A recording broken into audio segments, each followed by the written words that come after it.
بسم اللہ الرحمن الرحیم اللہم صلی علی سیدنا محمد وعلی آل سیدنا محمد وبارک وسلم۔ اصحاب کہف کے واقعے سے متعلق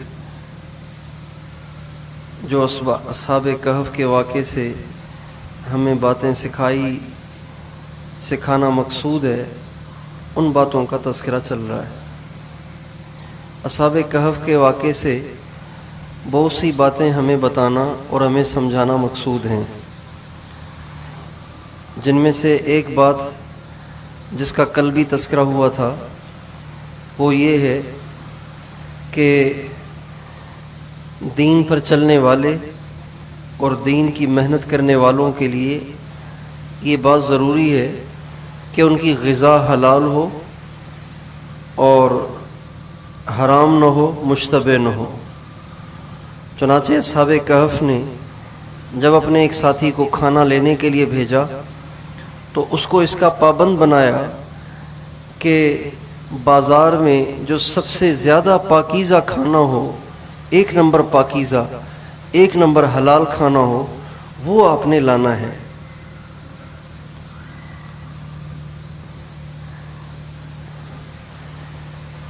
ایمان والے کی سب سے بڑی طاقت وہ اس کی دعا ہے۔ ایمان والے کی سب سے بڑی طاقت وہ دعا ہے، اور دعا کی قبولیت موقوف ہے حلال کھانے پر۔ ایک آدمی بہت عبادت گزار ہے لیکن کھانے پینے میں وہ احتیاط نہیں کرتا، حلال بھی کھا رہا ہے، حرام بھی کھا رہا ہے، مشتبہ بھی کھا رہا ہے۔ اس سے بہتر وہ ہے جس کی عبادتیں تو تھوڑی سی ہیں لیکن روزی اس کی حلال ہے۔ چنانچہ آپ علیہ السلام نے ایک شخص سے فرمایا، اتق المحارم تکن اعبد الناس، تم حرام سے اپنے آپ کو بچاؤ تو دنیا کے سب سے بڑے عبادت گزار اور دنیا کے سب سے بڑے اللہ والے بن جاؤ گے۔ اس لیے پیٹ میں حلال کا جانا یہ ضروری ہے۔ آپ علیہ السلام سے کسی نے پوچھا، یا رسول اللہ، میں یہ چاہتا ہوں کہ میں جو دعائیں کرتا ہوں وہ دعائیں اللہ کے ہاں قبول ہو جائیں۔ آپ نے فرمایا، تم اپنے کھانے کو حلال کرو، اپنے کھانے کو پاکیزہ کرو، تمہاری دعائیں اللہ پاک کے ہاں قبول ہوں گی، رد نہیں ہوں گی۔ اس لیے مومن کی سب سے بڑی طاقت وہ دعا ہے، اور دعا میں طاقت تب آتی ہے جب انسان کے پیٹ میں جانے والی چیز حلال ہو، حرام نہ ہو، مشتبہ نہ ہو۔ اس لیے ہمیں اس کی بہت زیادہ احتیاط کرنی چاہیے کہ ہمارے پیٹ میں جو چیز جا رہی ہے وہ حلال ہے یا حرام ہے۔ ہمارے پاکستان میں اس پر توجہ نہیں ہے، حلال کیا ہے، حرام کیا ہے، کون سے اجزاء حرام ہیں، کون سے اجزاء حلال ہیں۔ ہم آج سے 17 برس پہلے ساؤتھ افریقہ گئے، 17 سال پہلے، تو وہاں پر بازار میں بکنے والی ہزاروں چیزوں میں سے ہر چیز کے بارے میں مکمل تحقیق موجود تھی کہ یہ حلال ہے، یہ حرام ہے۔ آپ کے ہاں پاکستان میں جو کنفیکشنری چل رہی ہے، جو آئلز چل رہے ہیں اور جو کمپنی کی پیک شدہ چیزیں چل رہی ہیں، اس کے بارے میں پتہ ہی نہیں کہ حلال بھی ہے، حرام ہے۔ ہمارے ایک دوست ہیں بوٹسوانا ایک ملک ہے وہاں کے، وہ پاکستان آئے ہوئے تھے، تو انہوں نے خود مجھے بتایا کہ گوجرانوالا میں تھا، میں پنجاب میں گوجرانوالا میں، تو گوجرانوالا میں ایک دکان پہ میں گیا اور وہاں سے میں نے کچھ کنفیکشنری کی چیزیں، ٹافیاں، چاکلیٹ اور چیغم اور جیلیاں، یہ میں نے ان سے خریدیں اور بہت بڑی رقم کی چیزیں خریدیں۔ وہ خریدیں تو ان کا ہماری عادت ہے کہ اس کے جو اجزاء ہیں اس کو پڑھنے کی عادت ہے کہ اس میں کیا کیا ڈلا ہوا ہے۔ تو میں نے جتنی چیزیں خریدیں ان سب کو چیک کیا تو ان میں سے اکثر حرام تھیں، اکثر ان میں سے حرام تھیں۔ تو میں نے دکاندار سے کہا کہ یہ آپ حرام چیزیں بیچ رہے ہیں، آپ کو پتہ نہیں اس پہ کیا لکھا ہوا ہے؟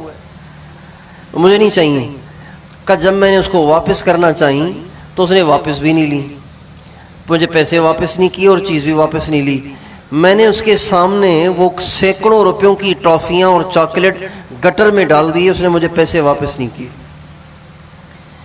تو ساؤتھ افریقہ جب ہم گئے تو ایک دفعہ ہم کھانے پہ بیٹھے ہوئے تھے، تو وہاں کے لوگوں نے ڈبل روٹیاں لا کے ہمارے سامنے رکھی۔ روٹی وہاں پکانا لوگوں کو آتی نہیں ہے، ڈبل روٹی کھاتے ہیں اور چاول کھاتے ہیں۔ جب ڈبل روٹی شاپر سے نکال کے اب ہم توڑ کے کھانے لگے تھے کہ وہاں کے ایک ساتھی بھاگے بھاگے آئے، کہنے لگے ٹھہرو ٹھہرو ٹھہرو ٹھہرو۔ میں ٹھہر گیا۔ اس نے کہا شاپر دکھاؤ، اس کی جو پنی تھی اوپر کی، اس کو جب پڑھا تو کہا بالکل نہ کھانا، یہ ناجائز ہے، حرام ہے۔ وہاں کے آدمی نے کہا یہ ناجائز ہے، ہمیں پتہ نہیں تھا، ہم خرید کے لے آئے تھے۔ ہر چیز کی وہاں تحقیق موجود تھی کہ یہ حلال ہے، یہ حرام ہے۔ ہمارے ملک میں اس پہ توجہ نہیں ہے، نہ ہم مسلمان اس پہ توجہ دیتے ہیں، نہ اس کے بارے میں سوچتے ہیں۔ اب جا کے کچھ ایک مدرسے والوں نے اس پہ تحقیق شروع کی ہے کہ پاکستان میں بکنے والی کون سی چیزیں جائز ہیں، کون سی ناجائز ہیں۔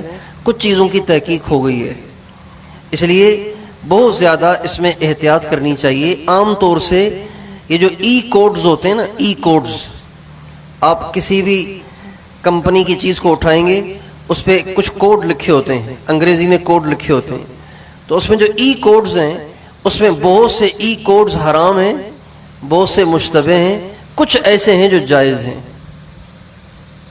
ایک دفعہ ہم یمن میں تھے، تو یمن میں یہ تلوں کا حلوہ بہت کھایا جاتا ہے، لوگ وہاں ناشتہ کرتے ہی ہیں تلوں کے حلوے سے۔ تو تلوں کا حلوہ لایا گیا اور ہم اس کو کھا رہے تھے۔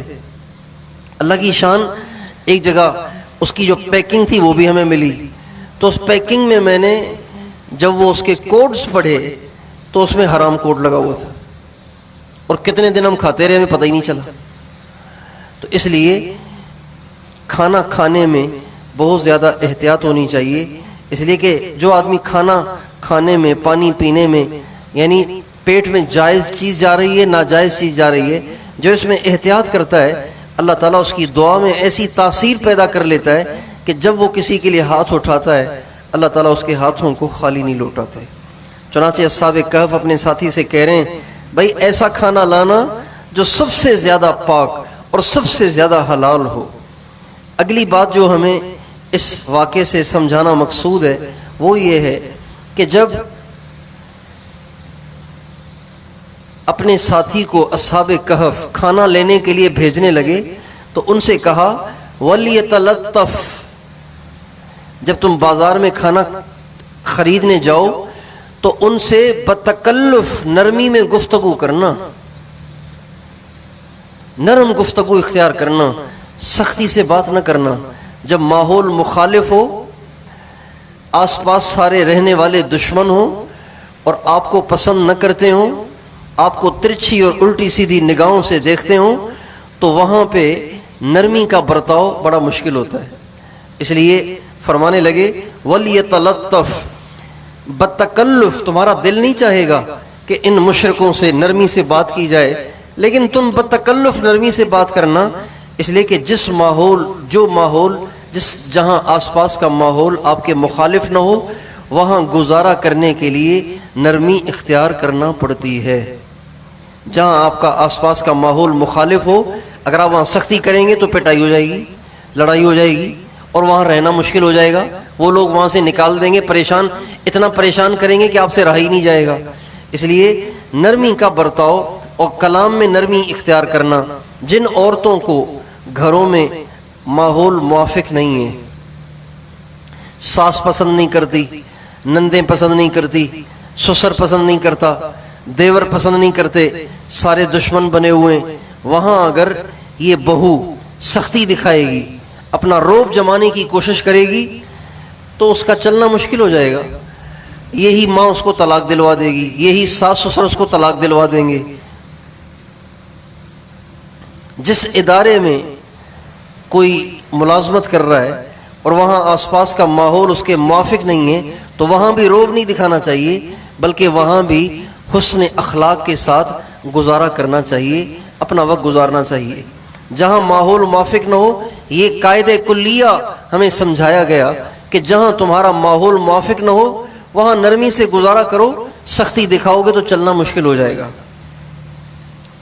عجیب بات یہ ہے کہ قرآن پاک کے 30 پارے ہیں نا، قرآن پاک کے 30 پارے ہیں، ان 30 پاروں کے الفاظ کو جمع کیا گیا، الفاظ کو جمع کیا گیا تو پورے قرآن کا جو سینٹر بنتا ہے نا، سینٹر بنتا ہے، مرکز بنتا ہے۔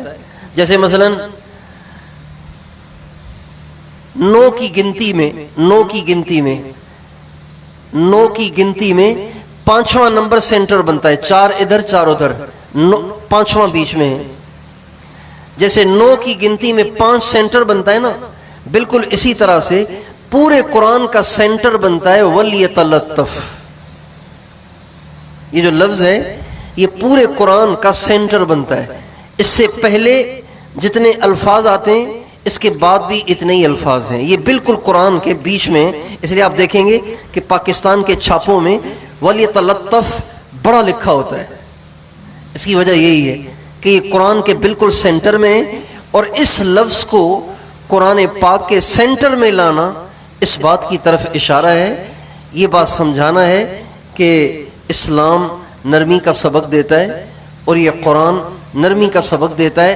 ہمارے نبی کا ارشاد ہے وہ سارے کام جو سختی سے نہیں ہوتے نرمی سے ہو سکتے ہیں۔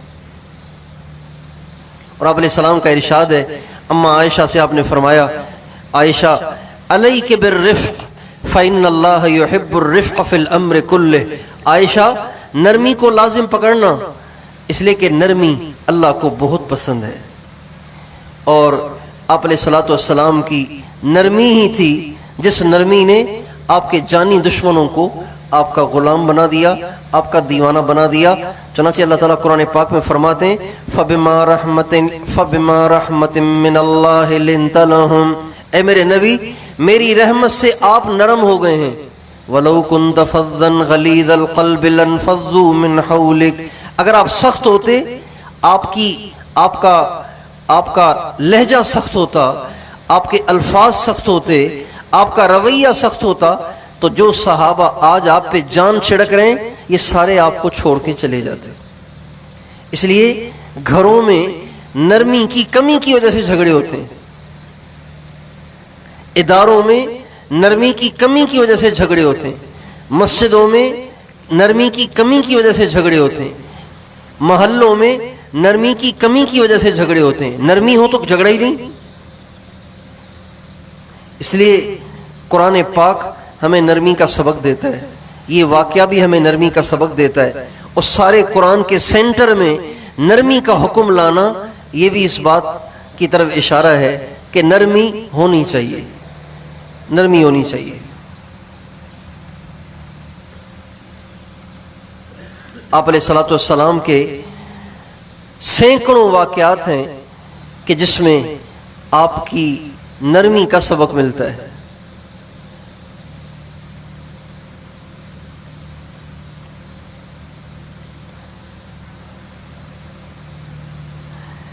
آگے اصحاب کہف سے ایک اور بات سمجھانا جو ہمیں مقصود ہے وہ یہ ہے کہ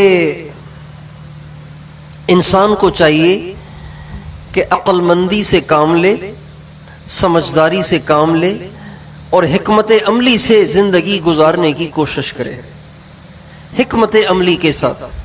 بعض لوگ سمجھتے ہیں کہ ماحول کی رعایت کرنا، حالات کی رعایت کرنا یہ ایمان اور یقین اور توکل کے خلاف ہے، حالانکہ ایسے نہیں ہے، بلکہ تدبیر سے چلنا، حکمت عملی سے چلنا یہ ایمان کے مخالف نہیں بلکہ ایمان کے موافق ہے۔ چنانچہ اصحاب کہف اپنے ساتھی کو پیسے دے کر جب کھانا لینے کے لیے بھیجنے لگے تو ایک تو اس سے کہا نرمی سے بات کرنا، دل نہ چاہے پھر بھی نرمی سے بات کرنا، اور دوسری بات یہ کہ کسی کو بتانا نہیں ہمارے بارے میں، چپ کے جاؤ، چپ کے واپس آ جاؤ، کسی سے تذکرہ نہ کرنا، اس لیے کہ اگر ہماری بات لیک ہو گئی پکڑے جائیں گے، مارے جائیں گے۔ یہ حکمت عملی ہے۔ چنانچہ ہمارے نبی جب نکل رہے تھے مکہ معظمہ کو چھوڑ کر مدینے کی طرف، تو آپ دن کو نہیں نکلے، رات کو نکلے، رات کے اندھیرے میں نکلے، اور پھر رات کے اندھیرے میں نکل کر آپ سیدھے مدینے کی طرف نہیں چل پڑے، اس لیے کہ آپ مدینے کی طرف چل پڑتے تو مکے والے آپ کا پیچھا کرتے، آپ کو پکڑ لیتے۔ آپ علیہ الصلوۃ والسلام رات نکلے، شب جمعہ میں، جمعہ رات کو آپ نکلے تھے، شب جمعہ میں نکلے، اور نکل کے مکہ معظمہ سے باہر ایک پہاڑ تھا جبل ثور، اس پہ آپ چڑھ گئے، اور وہاں ایک غار تھا، اس میں جا کے 3 دن آپ نے قیام فرمایا۔ 3 دن تک وہ آپ کو ڈھونڈتے رہے، ڈھونڈتے جب ٹھنڈے ہو گئے تو آپ پیر کے دن وہاں سے نکل کے مدینے کی طرف آپ نے رخ کیا۔ یہ آپ کی حکمت عملی تھی۔ اس لیے انسان کو چاہیے کہ حکمت عملی سے کام لے اور اسباب کی رعایت کرے، تدبیر سے کام کرے۔ آپ نے حضرت ابو ذر غفاری رضی اللہ عنہ سے فرمایا، ابو ذر، تدبیر سے بڑھ کر کوئی عقل مندی نہیں ہے۔ ہر کام پلاننگ سے ہونا چاہیے، سوچ سمجھ کے ہونا چاہیے، خطرات سے دور ہونا چاہیے، اندیشوں سے دور ہونا چاہیے۔ ایک سبق ہمیں یہ ملتا ہے، اور ایک سبق ہمیں اس واقعے سے یہ ملتا ہے کہ جب انسان دل کی گہرائی اپنی بات میں مخلص ہو اور پھر اللہ سے دعا کرے تو اللہ پاک اس کی دعا کو ضرور قبول کرتے ہیں، چاہے اس کے اسباب ہوں چاہے نہ ہوں، چاہے اس کے حالات ہوں نہ ہوں۔ جس زمانے میں اصحاب کہف بیدار ہوئے، نیند سے سوئے ہوئے تھے نا، بیدار ہوئے تو 309 سال گزر گئے تھے۔ اس زمانے میں جو بادشاہ تھا وہ مسلمان تھا، اس کا سارا شہر بھی مسلمان تھا، لیکن اس کے شہر میں کچھ لوگ ایسے تھے جو اس بات کو تسلیم نہیں کرتے تھے، عقل کے پرستار تھے، عقل کی ماننے والے تھے۔ تو وہ کہتے تھے کہ جب انسان مر جائے گا، مٹی میں مل کے مٹی ہو جائے گا، گل سڑ جائے گا، تو وہ کیسے اٹھے گا؟ یہ تو سمجھ میں نہیں آ رہا۔ بہت سے لوگ آج بھی کہتے ہیں بھائی ہماری سمجھ میں نہیں آتا، ہماری سمجھ میں نہیں آتا۔ تو دین کا تعلق سمجھ کے ساتھ تھوڑی ہے، دین کا تعلق سمجھ کے ساتھ نہیں ہے، دین کا تعلق ایمان کے ساتھ ہے۔ حضرت علی المرتضیٰ رضی اللہ عنہ کا ارشاد ہے، اگر دین کا تعلق عقل کے ساتھ ہوتا تو موزوں پہ مسح نیچے کیا جاتا، اوپر نہ کیا جاتا۔ چمڑے کے موزے انسان اگر وضو کر کے پہن لے، پھر وضو ٹوٹ جائے، پھر وضو کر لے تو اتار کے پاؤں دھونے کی ضرورت نہیں ہے، چمڑے کے موزوں کے اوپر ہاتھ گیلے کر کے پھیر لے گا تو اس کا پورا وضو ہو جائے گا۔ اب حکم یہ ہے کہ چمڑے کے موزوں کے اوپر مسح کرنا ہے، حالانکہ میلی کون سی جگہ ہوتی ہے؟ وہ تلوا ہوتا ہے، موزوں کا تلوا میلا ہوتا ہے نا، تو گیلا ہاتھ تو نیچے پھیرنا چاہیے جبکہ اوپر پھیرا جاتا ہے۔ حضرت علی فرماتے ہیں اگر دین کا تعلق عقل کے ساتھ ہوتا تو پھر اس کے موزوں کے نیچے مسح کرنے کا حکم ہوتا، اوپر مسح کرنے کا حکم نہ ہوتا۔ اور دیکھیں نا، انسان کے ہاتھ سے خون نکلتا ہے، خون نکلا، وضو ٹوٹ گیا۔ اب خون نکلا ہاتھ سے، آپ دھو رہے منہ، مسح کر رہے ہیں سر پر اور دھو رہے ہیں پاؤں، یہ تو عقل میں نہیں آتی نا، لیکن اللہ نے کہا ہے اس لیے کرنا ہے۔ تو ان کی عقل میں نہیں آ رہی تھی کہ مرنے کے بعد کیسے اٹھایا جائے گا، دوبارہ زندگی کیسے ملے گی۔ تو بادشاہ نے ان کو سمجھانے کی کوشش کی لیکن ان کو سمجھ نہ آئی، تو بادشاہ نے ایک دفعہ اللہ پاک کے سامنے ڈٹ کے رونا شروع کیا دعا میں، اے اللہ میں اپنی پبلک کو سمجھا رہا ہوں کہ مرنے کے بعد اٹھایا جائے گا، ان کو سمجھ ہی نہیں آ رہا، اے اللہ کوئی ایسی نشانی ظاہر فرما کہ ان کو یہ بات سمجھ آ جائے کہ مرنے کے بعد اٹھانا ممکن ہے، دوبارہ زندہ ہونا ممکن ہے۔ چنانچہ اس بادشاہ کی دعاؤں پر اللہ تعالیٰ نے 309 سال سے سوئے ہوئے اصحاب کہف کو جگا دیا، اور ان میں سے ایک کھانا لینے کے لیے آیا اور دکاندار سے ملا اور پرانے سکے نکال کے دیے، دکاندار اس کو بادشاہ کے پاس لے گیا، اور اس وقت بات ظاہر ہوئی کہ یہ تو وہ تھے جو 309 سال پہلے سوئے تھے۔ چنانچہ یہ بات ثابت ہو گئی کہ جو اللہ 309 سال تک بغیر کھلائے پلائے سلا سکتا ہے، موت سے بچا سکتا ہے، وہ اللہ اس پہ بھی قادر ہے کہ انسان کو ایک دفعہ موت دے کر دوبارہ زندہ کر دے۔ تو اخلاص سے اور دل کی گہرائیوں سے مانگی ہوئی دعائیں اللہ پاک ضرور قبول کرتے ہیں۔ وَكَذَلِكَ أَعْثَرْنَا عَلَيْهِمْ لِيَعْلَمُوا أَنَّ وَعْدَ اللَّهِ حَقٌّ، ہم نے اصحاب کہف کے واقعے سے لوگوں کو مطلع کیا تاکہ لوگ جانیں کہ اللہ کا وعدہ سچا ہے اور مرنے کے بعد اٹھایا جائے گا۔ اللہ تعالی ہم سب کو ان ساری باتوں کو سمجھنے اور اس پر عمل کرنے کی توفیق عطا فرمائے۔ درود شریف پڑھ لیجیے۔ لا الہ الا انت سبحانک انی کنت من الظالمین۔ اللہم صلی علی سیدنا محمد وعلی آل سیدنا محمد وبارک وسلم۔ ربنا هب لنا من ازواجنا وذریاتنا قرۃ اعین واجعلنا للمتقین اماما۔ یا حی یا قیوم برحمتک نستغیث اصلح لنا شأننا کلہ ولا تکلنا الی انفسنا طرفۃ عین۔ آمین۔ وصلی اللہ علی النبی۔